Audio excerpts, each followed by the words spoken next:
Ready to go. Hello to Bea Birdsong. Hello, so nice to be here with you, Mel.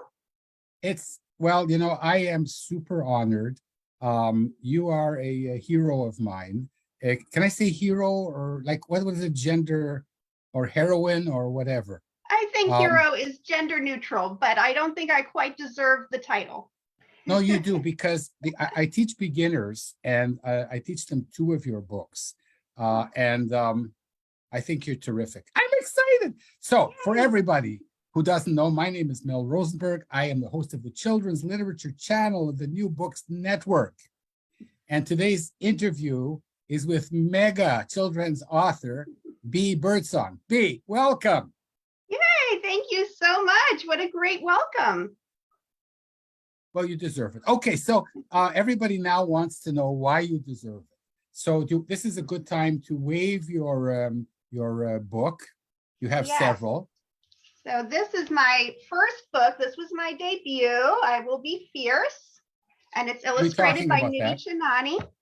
And it's about a little girl who goes through her day, and she is pretending to herself like she's in a fairy tale, like she's a knight on a quest, and she has to be brave and fierce and make it through her day. And this was my first image. I'll show you. In my head, when I first thought of the story, this was the first image I had in my head of the school bus with all the kids' heads hanging out the windows. And it says, "I will charge the many-headed serpent." And I just thought, it takes as much courage for some kids, for a lot of kids, to go to school and make it through the day as it would for a heroic knight to go on a quest. So that is I Will Be Fierce. One of my favorite children's books. Oh, thank you. But we'll talk about that book, because I have some questions that I've been meaning to ask you. And now you're on the show. You're a captive interviewee. And the book we're going to focus on more today is your newer one. You have several in between. And this one is called How to Spot a Best Friend. Yes, there is How to Spot a Best Friend. And this one is illustrated by Lucy Fleming. And it's about the first day of school, and a little girl tells her mother, "I'm going to find a best friend. I know how to spot one." And her mother says it might not be that easy. And she says, no, this is how you do it. And so it goes through, and we talk about all the different ways to tell is it a friend or is it a best friend. So okay, this is a good, I would ask you to read the beginning of the book. Okay, yes. And show a few spreads, because it's wonderful. Okay, sure. So How to Spot a Best Friend. Today, I will find a best friend, I announce. It's only the first day of school, Mama says. Finding a best friend might take a while. Sometimes Mama needs me to explain things. I can spot a best friend like that. I snap my fingers. How? She asks. A friend lends you a crayon. A best friend lends you a brand new, extra sharp green crayon, even if you're drawing a tree with 3,811 green leaves. We're gonna get back to this wonderful book in a minute. You also have a book about a kid whose first word is poop. Yes. Sam's first word. And Sam has lots of family who is waiting and waiting. They're all waiting. Is she going to say mama? Is she going to say papa? Is she going to say nana? But no, she has a situation going on, and she says boop. It could be worse. It could be flibbertigibbet or something. Bea, let's go back to you, because this show is not only about your writing, your books, and your craft. Before I forget, can you mention the publisher and your agent of the recent book of How to Spot the Best Friend, your agent, your publisher? Sure. My agent is Melissa Edwards of Stone Song. And How to Spot a Best Friend was published by Rodale Kids, which is part of Random House Children's Books. Yes, wonderful publishers and a wonderful agent please ask her whether she wants to be on the show. I've started interviewing agents.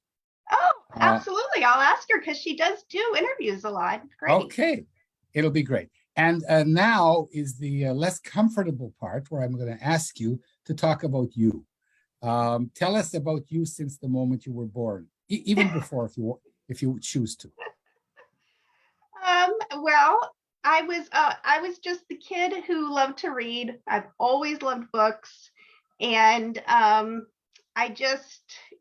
was very, very shy, and I was the kid who wouldn't raise my hand in school even if I knew the answer.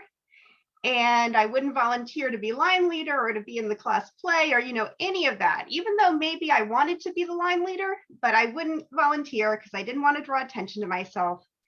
But when I was reading, that was where I felt at home and safe and peaceful. And, I found so many friends through book characters.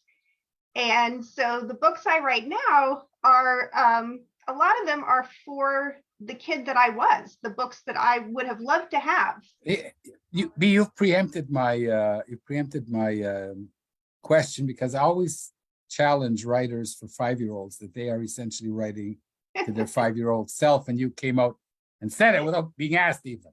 Yes, I think we do. We write, we're also writing maybe with our own children in mind or grandchildren, or people we know, nieces and nephews. But I think essentially at the core of it, a lot of us are writing for ourselves, for the kids we were, and the books that we wished we'd had. I mean, I certainly wasn't fierce as a kid, so I'm but hoping perhaps to help other kids. You wished you were. Yes, absolutely. I wished I was. So let's we're not going to let you off the hook that easily. You're from a different generation. I'm from the generation of the Bible. You're much younger. What picture books did you grow up on? Well, I'm not sure I'm that much younger. You have to trust me. Okay. Yeah, when I was growing up, one of my favorites was The Monster at the End of This Book with Grover. And that was the first time I'd seen that kind of meta, picture book. It was probably one of the first ones that had ever been published. And that really it was hilarious, of course. I laughed every time, but it was fascinating to me because that book was the first time that I thought about who was writing it, that there were people who created these books and with an intention, a purpose to them. And this author, John Stone, is the author, and he wanted to make me laugh, and I made that connection that this could actually be a job, and there are people doing this, all this at the age of 5. Yeah, well, 5 or 6, somewhere in there, yes.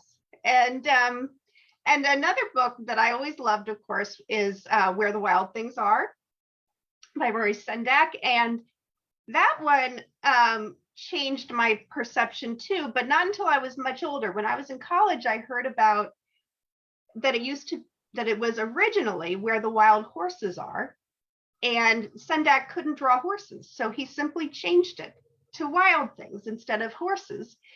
And that really affected my mindset too, because a lot of people in publishing talk about keep going, you just have to keep going and you're going to make it. And I do believe that's true. Keep going, of course. It takes a lot of we're getting ahead of ourselves here. Oh, when did you? Okay, you're still 5 years old. You went to school.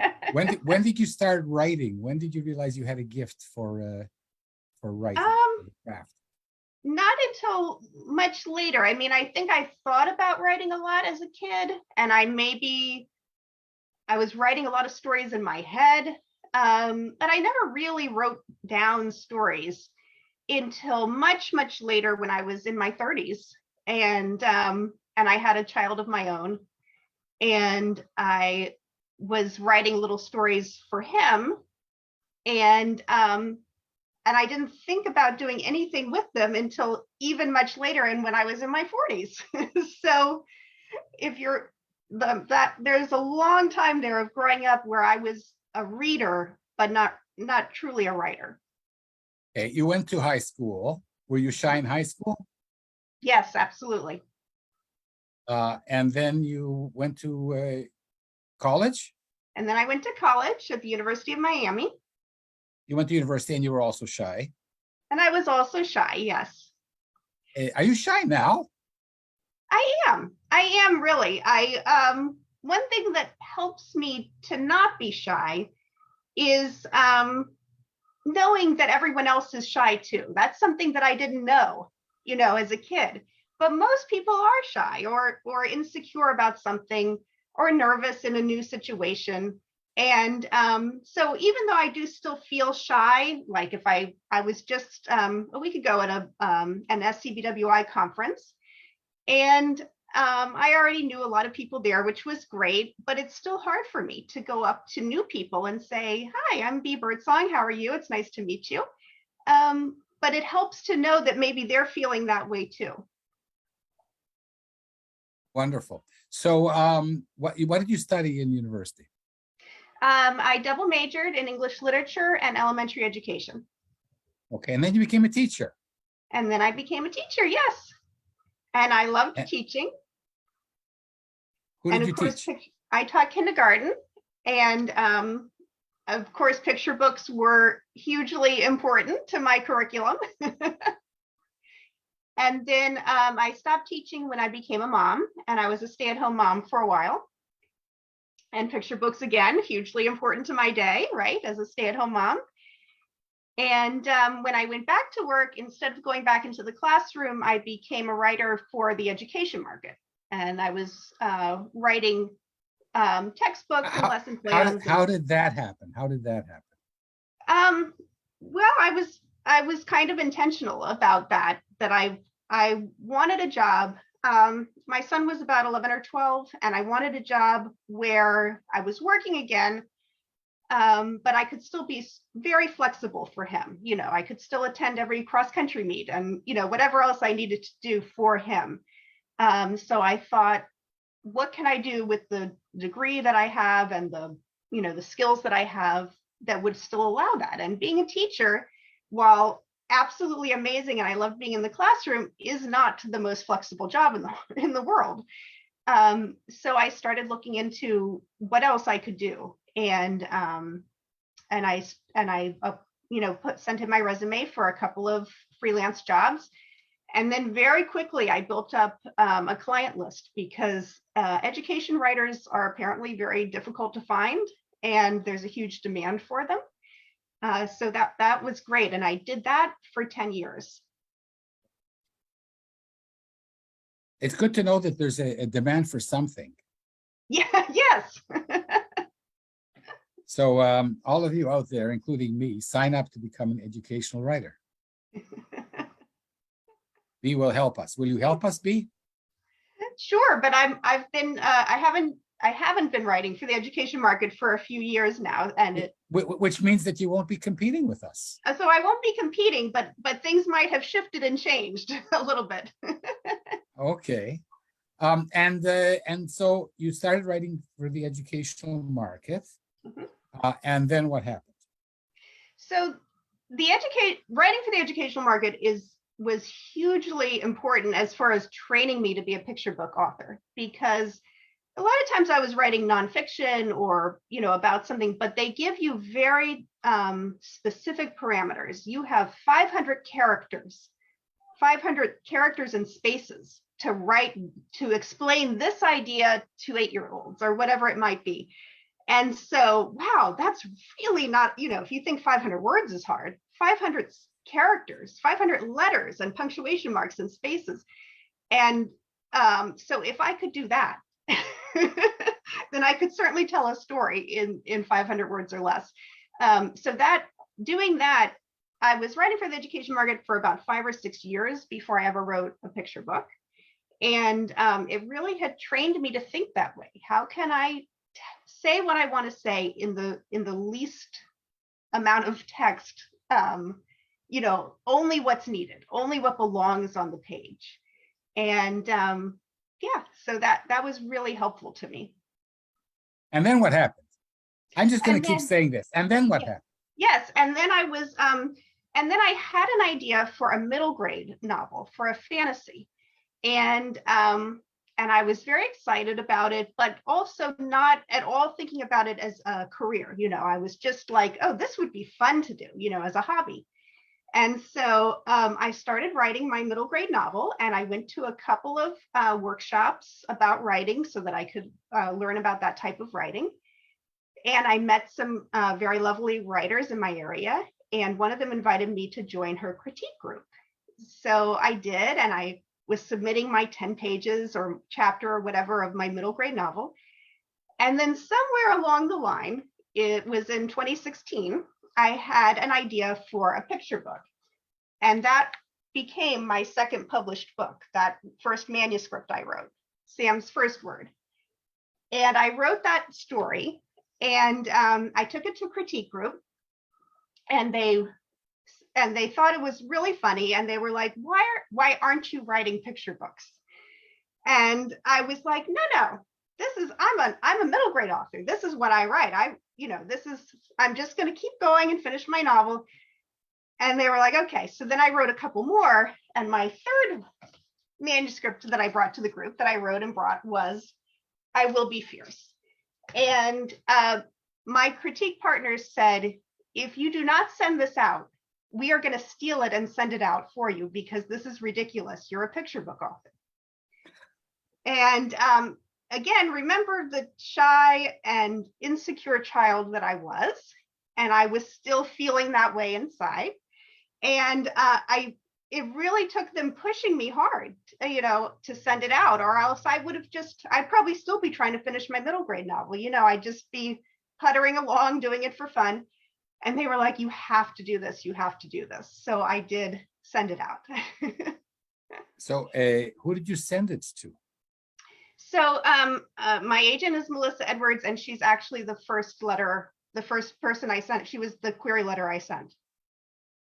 I know. I know. Hold on. This doesn't happen. You sent one query letter to Melissa Edwards. Yeah, well, I sent 4, but she was the first one. And then a few days later, I sent 3 more, because, you have to send a few. Yeah. And a few hundred. Yeah. About 2 weeks after I had sent Melissa's letter or email, of course, with a picture book, as you know, Mel, you send the whole text within the body of the query. And she sent me an email and said, I love this. Want to hop on a call? And I was like, did you know at the time that the chance of this happening is about 1 in 5,000? Oh goodness. No, I don't think I did. Now you do. Yeah, I don't think I did. And when she sent me that email, I really wasn't even thinking that it was an offer of representation necessarily. I thought, oh, she wants to maybe talk to me about the changes that need to be made, or, if I'm willing to revise, or I don't know what I was thinking that it was going to be, but maybe she wanted to talk to you about the weather.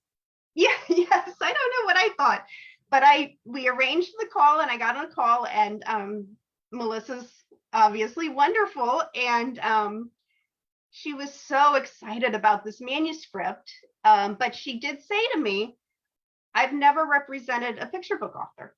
I have represented chapter books and up all the way through adults, but I've never represented a picture book author. And so I'll tell you in a minute why I queried her if she didn't represent picture book authors. But so she said, I'm just gonna sit here and smile. You ask yourself the questions, you answer the questions, and that's fine with me. I have coffee to drink. I'm okay.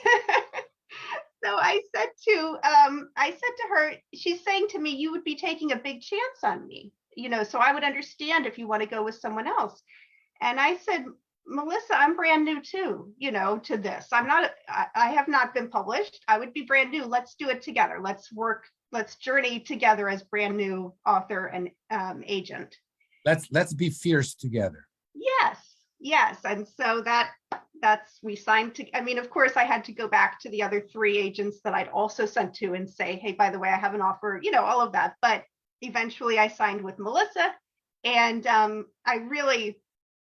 it's truly, just luck and a blessing that I'm with Melissa, because she's the perfect agent for me. And I didn't know enough to have chosen her, to know going in necessarily that she was going to be. I'll have to get her side of the story here. Yeah. This is too good to be true. So I Will Be Fierce is a terrific book.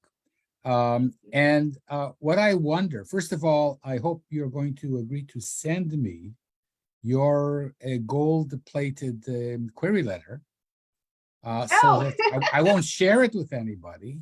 There's some pixie dust on that one.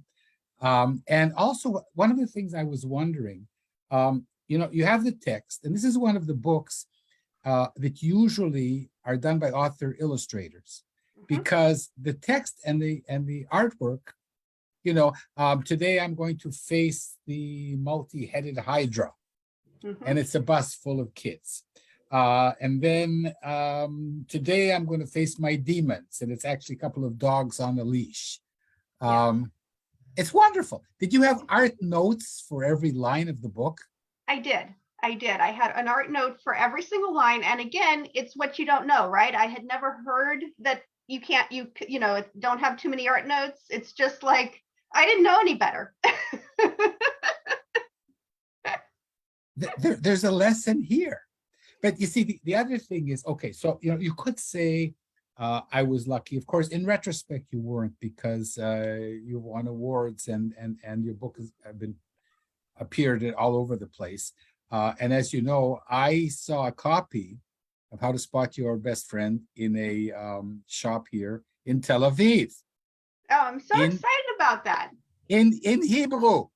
I'm so excited. How to Spot a Best Friend. So the only foreign edition that I have a copy of is the French. And this is what it looks like, which is interesting because it's a different cover.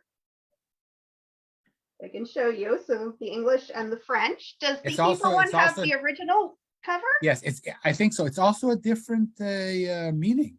Les meilleurs amis. It's the best friends. Yes, yeah. And so I did take French in high school and college, but I'm not sure how much the rest of the text might be, slightly different. But I hope to come to the SCBWI in New York in February. Oh, fine. And if you're coming, then bring the French and I will bring the Hebrew. Oh, how wonderful. That would be great. I'm gonna go out and buy your book in Hebrew so that you'll have a copy.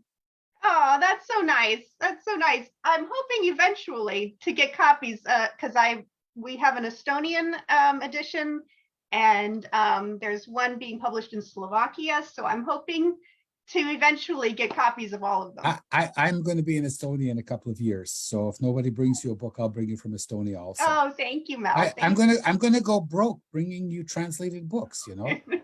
Listen, I would PayPal you the money. Quit being so damn successful. Okay, so now we're coming on to some serious philosophical questions. Okay, I Will Be Fierce is terrific, and I love it. How to Spot a Best Friend is also terrific. It's a different kind of book. So I want to ask you now. You said I could ask you anything. Are you a religious person? Yes, I am. I am a religious person.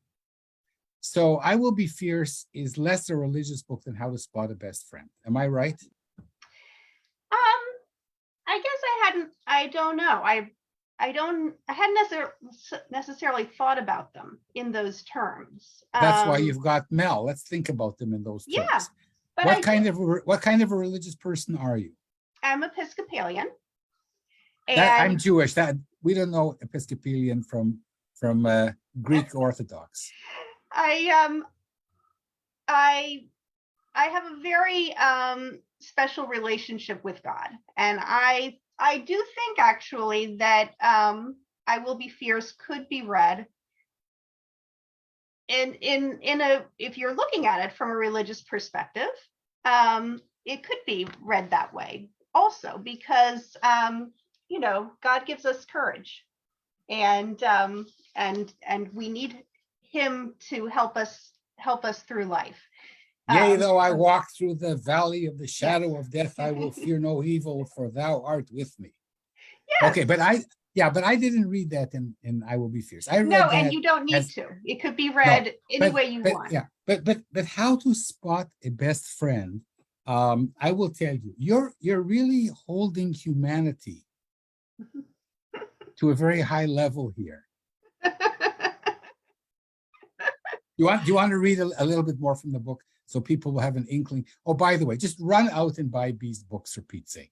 Okay, they're wonderful. So we And talked. they're in many strange and esoteric languages like Estonian and Hebrew. Yes, any language you want, right? And French. Yeah. So we had talked about the best friend lending you a crayon. A friend sits next to you when it's time for a story. A best friend holds your hand during the scary parts. Okay, B, that I can go with, but the ones of self-sacrifice that are, like the 3,768 crayons. But I love your sense of humor. You're holding people to a very high level of behavior here, aren't you? Yes, I guess I am. But this is if I'm looking. So like this one, it says a friend plays ball with you. A best friend picks you to be on her team, even if you've never played before. And Yeah, I think a lot of kids yeah. can relate to that. Who wants to be picked last or, not Yeah, picked? Okay, maybe this is an Episcopalian thing. Growing up as a Jewish kid in Ottawa, I had really good friends, but nobody would pick me to be first on the football team just because they were my very best friend. So I think that this is actually something terrific because you're holding the kids and the parents. So it's like, in a sense, the child is chastising the mother almost. See, this is how people should behave in our world. Learn from a 5-year-old. I'll show you how to spot a best friend just like that. So maybe, mommy, you can do the same. Yes. Yeah, I think why not? Why we want to be best friends, don't we? Doesn't every kid want to know how to be a best friend, to have a best friend? But then at the end we find out the best way to spot a best friend is to be one too. So you have, it's not just that you need someone to do all these things for you. You have to make sure you're doing it for them too. And of course, both of these books wrap around and come back to the beginning. I Will Be Fierce. After a day of fighting dragons and demons and hydras, she says, what does she say at the end? I know, but I want you to. And then she says, and then I will rest, for tomorrow I will be fierce again. Exactly. And here also in How to Spot a Best Friend, and the best way, of course, is to be one. I love these books, and you're working on new ones, some of which you can talk about and some of which you cannot. Yes, I have 5 more books on the way. And the 2 that are coming out next year have been announced and I can talk about them. And in fact, I'm doing a cover reveal for my June book tomorrow. I'm doing the cover reveal tomorrow. Which one? So I'm excited. It's called Boop. And that one is with HarperCollins Children's Books. And the illustrator is Linzie Hunter, who is amazing. And I'm super excited because I've seen the cover, I've seen the full art, and I can't even wait. It's so adorable. Lindsay's art is so amazing, and so I'm super excited about that. It's about it's a very interactive book, asking the child to go through and boop the snoots of all the dogs in the book, and so I'm excited about that one. That one's coming out June 20th of next year. And then in the fall of next year, I'd like to interview you again next year. Oh, that'd be great. Yeah. If this hasn't been too painful for you. No, not at all. I would love it. Yeah. I'm going to interview you with the other one that I have more of an interest. With which in the is fall. It's called Goat is the Goat. And it's about Goat, who lives on a farm and is overhears a conversation between two chickens. They're talking about a bull who's being, shown at the county fair, and they say, "Oh, he's the goat, the greatest of all time." But Goat thinks, "Hey, wait a minute, I'm the goat. Am I the greatest of all time? Let me try to figure this out. Why am I the greatest? What do I have that's special?" And so he goes through his day looking for the different ways. He's not faster than horse. He's not stronger than ram. What's special about him? And that one is going to be illustrated by Kelly Murphy. And so I'm super excited about that one. And it's coming out from Nancy Paulson Books.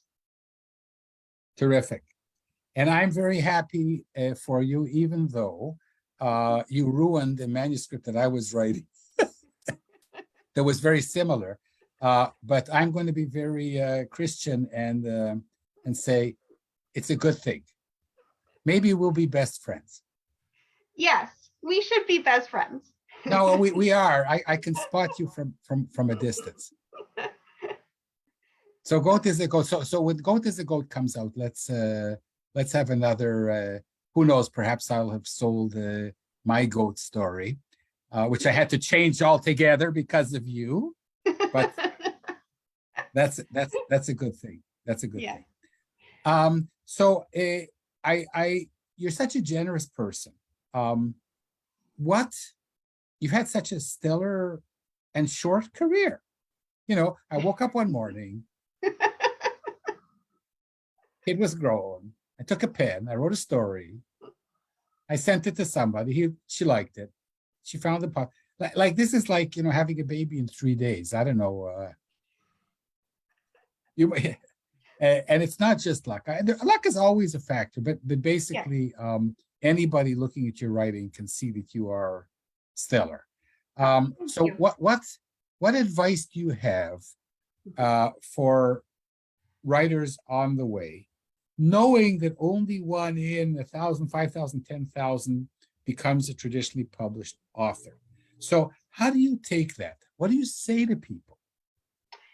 So I think the first thing you need to do is to read 100 picture books that were published in the last 2 or 3 years. Because that's the number one thing I see with new writers is that they're like, "But look at this Dr. Seuss book." And I'm like, "Yeah, it was published in 1950. It's you need to move forward and read what's being published right now, right? So that's the first thing. And then the next thing would be the idea itself has to have a hook and it has to have heart. So the heart of it, of course, is the universal emotion that you're speaking to. We all want to have friends. We all want to be loved and wanted and have good relationships in our life. So that's that. But the hook has to be, how is this different than any other friendship book? Or how is this different than any other first day of school book? What's different about it? And that's your hook. So if you're writing, it can be a very familiar situation. A baby saying her first word. It's the first day of school. It can be very familiar, but it has to have something different. Think about We Don't Eat Our Classmates by Ryan Higgins, right? So, very, very, Penelope gets up and she gets her lunchbox and she goes to school. This is a very ordinary book and she has to learn to get along. But by the way, she's a dinosaur and all the other classmates are children and she keeps trying to eat them.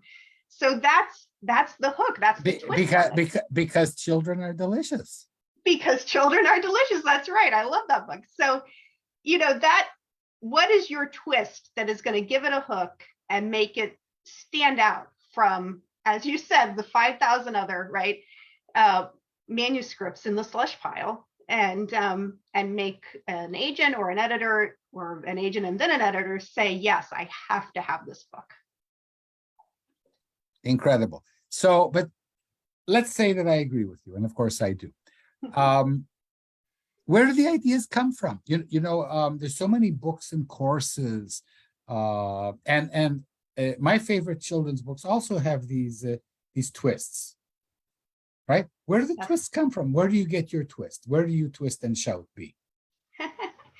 So Do you remember the moment that you get an idea? sometimes I remember it and sometimes I don't, for certain books. So with Goat is the Goat, I do remember exactly because I was petting my dog and his name is Bilbo. And Bilbo? Bilbo, like Bilbo Baggins from The Hobbit. Okay. And I my husband had just been telling me some story about an athlete who is being called the GOAT, the greatest of all time. And I say to my dog, well, that's just silly because everyone knows you're the GOAT. You're the greatest of all time, I'm saying to my dog. And then just in my head, I thought, well, wouldn't it be funny if a goat was the GOAT? And then that's where the story came in. And it turns out that other people have the same thoughts. Yes, yes. And when that book was announced, I had so many children's authors in my comments on Twitter saying, I wrote that, I wrote a book like that. I had that idea. But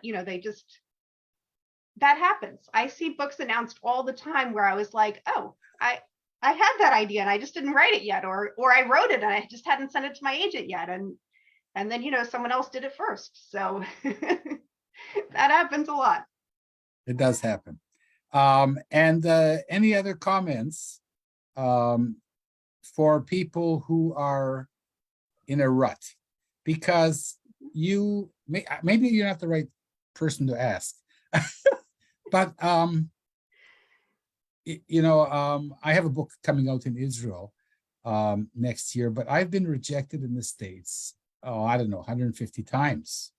What do you tell people who keep getting rejected?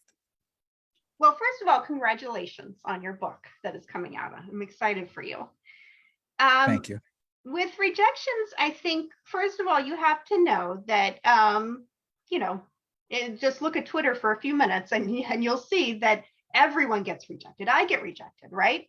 So when it sounds like a great story, right? I sent out one query letter and I signed with an agent and here's my book. But this book went on submission to 13 different editors. I had 6 offers. That means that 7 of them said no. And all of my stories, all of my books that turned into deals have had multiple editors saying no to them also. They had at least one who said yes, but they've had multiple editors, the majority of the editors said no. So a lot of times it's not your story, right? It's because the publishing house already has a book that's too similar and they don't want it to compete. It's that it just doesn't connect with that particular agent or editor. It could be all kinds of reasons that have nothing to do with the quality of your writing. So of course, the first thing is make sure the quality of your writing is up to par, right? So you go to critique group and you have other people read it. It's a terrible thing to sit alone and you're the only one who's ever read it and then think, oh, this is ready to go.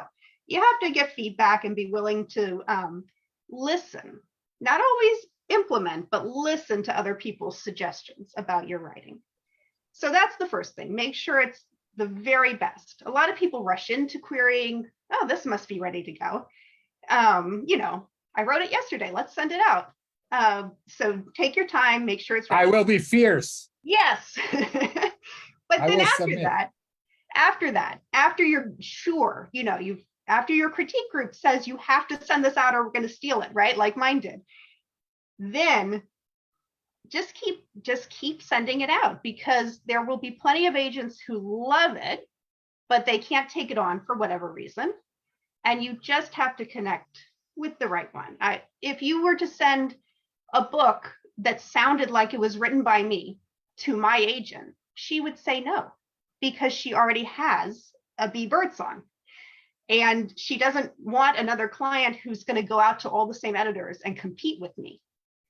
So you just have to find that one agent who maybe has clients similar, but not exactly like you.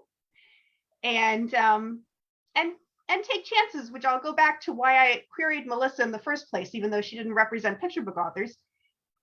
take chances on agents, because Melissa tweeted, she said, I want anything that fits the description. Nevertheless, she persisted. And I don't care what form it takes. That was exactly her tweet. I don't care what form it takes. And I was like, well, that's I Will Be Fierce. You can't say that doesn't fit.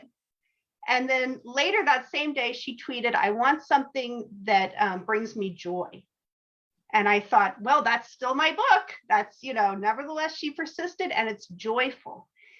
And so I just sent it to her. And again, it was like, you don't know what you don't know, right? Maybe I was foolish to send it to her, not knowing, but it did. No, I call this making the right mistakes. Yes. So Bea, this has been terrific. And I'm going to ask you afterwards to come off and then come back. So we'll just wrap it up, just you and me. Okay. Everybody else run out and buy Bea Birdsong's wonderful children's books. So I just have one question, then I'm going to ask you to just read something to finish off. You talked about Heart and Hook. Mm-hmm. There's a song, Heart and Soul. So Heart and Hook. So you spent like 5 or 6 years writing the hooky stuff. Yes. And then you transition to the heart stuff. Well, there's discussion among authors to what sense you should be hooky in your writing. When you are writing, you think towards your love, your heart, your unblemished desire to write a good story, or are you saying, this is like a discussion that's ongoing, who am I going to query this to? Who is Melissa going to sub it to? Do I have enough hooks here? Are people still publishing grandpa books? And for me, that douses my flame. Yes, no, I agree with you. And most of the time, well, really all of the time, I just write a story. I just write what I want to write. I put it on the page, and then I send it to Melissa. And then it's her job. That's her part, is she says, either I love this, it's great, it's got everything we need, let's send it out, or this doesn't have enough of a hook, or I need more of something out of this story, and then it comes back to me again. Bea, I'm so glad I reached out to you. Yes, I am too. Thank you so much. And that you said yes. This has been wonderful. This has been wonderful. And people can see it and they can hear it. And just in closing, I wanted to thank you, Bea Birdsong, for this wonderful interview. Would you like to read something from one of your books in closing? Sure. What should I do? Should I keep reading How to Spot a Best Friend? Whatever you like, dear. This is your interview.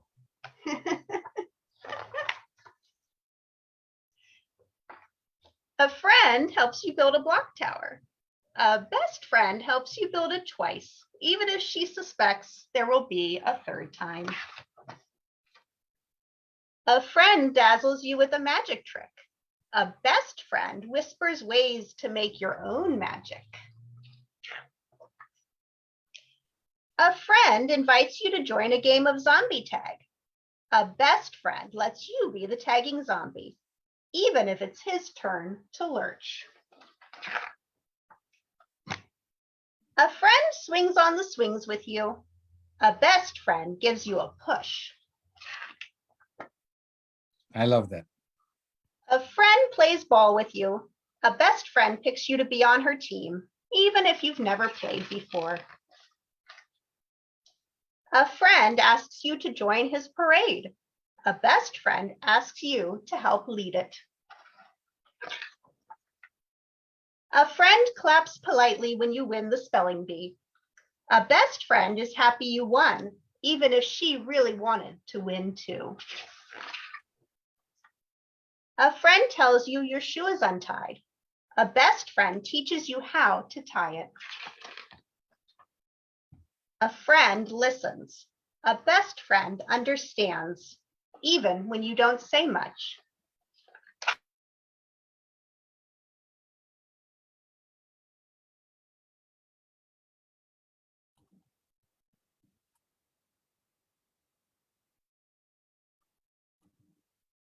And I ask Mama, what is it? it, she asks. You have to be a best friend too. Wonderful. So, Bea Birdsong, this has been terrific. Thanks Thank so you so much for sharing your heart with my audience, and I can't wait to see what your pen and pencil are turning up in the coming years. Thanks Thank so you much. so much. So this is Mel Rosenberg for the Children's Literature Channel of the New Books Network, thanking Bea Birdsong. Bye-bye, everybody else, and Bea, come back, please, and we'll just wrap up. It's our Thank you. secret tete-a-tete.